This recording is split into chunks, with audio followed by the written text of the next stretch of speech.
Hello, I'm Tonia Todman, Australia's craft queen. It's Make It March here at Spotlight this month. I want to show you about Liquitex paints today. They are really good paints. They've been around for a long time, in fact far too many years for my liking, but they were the first paints I ever used in craft, and they're still around. And they're wonderful colours. The textures here on the board to my left show you just the range of ideas that they give you. You can paint any product that can be painted. They're easy, they're non-toxic, and the colours are so deep and so vibrant that they're a pleasure to mix. And I know if you're an artist, you enjoy using those too. Now, I wanted to make something that could be painted. As it's Make It March month, I'm using a modelling clay. Wonderful stuff. It dries in the air. You don't need to put it in the oven. It's usable by children.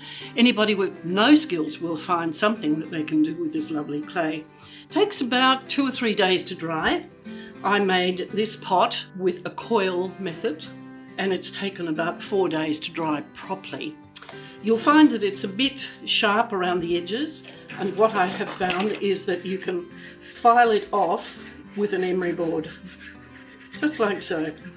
Anything that you feel is going to be unpleasant to use, there you are, just file that off, and that's nice and smooth. I'm going to put it to one side, just there, while I roll out this clay and just show you what I did to create the coils. You roll out the base with a rolling pin, and then you build up the walls like that, layer upon layer of coils, and then you smooth it. And that's where you might get those rough edges. Now, I'm not sure what colour to paint this. There's so many choices from Liquitex, but I think some earthy colours if it's going to become a planter. I've got a big brush, that and some white.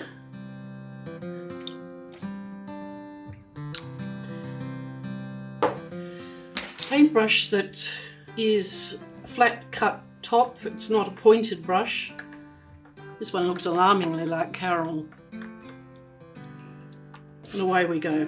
Now, one coat of this will probably be enough, but what I'd like to do in the second coat would be to add some texture medium, which will give it an all-over surface interest that's a little smoother than my coil work here.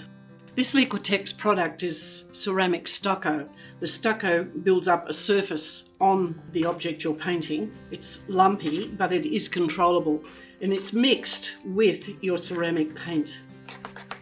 And I think that's going to be much more interesting than the flat surface I originally started with. So when that dries, which will be about 24 hours, we'll have a surface that's a lot smoother and quite interesting. Right. A bit of that left over, so we'll go in and we'll do the base.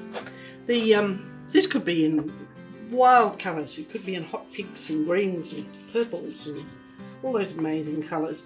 And you could do a marble effect. You could do one of these gorgeous effects on the outside. It'd be really interesting.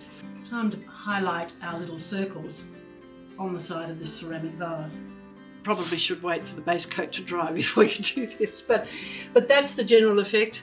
And if you like, or what I probably will do, is paint the inside with the colour of the applique motifs.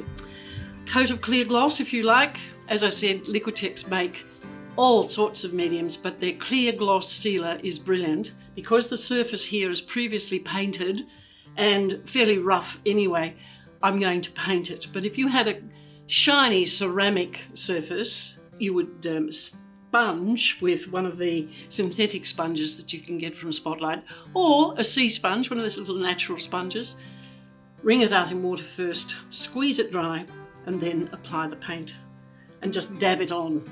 Very easy, and it will stay on that clear ceramic. Well, there we go. Probably time to put some plants in. So whether you're creating, decorating or celebrating, it's what you make it at Spotlight.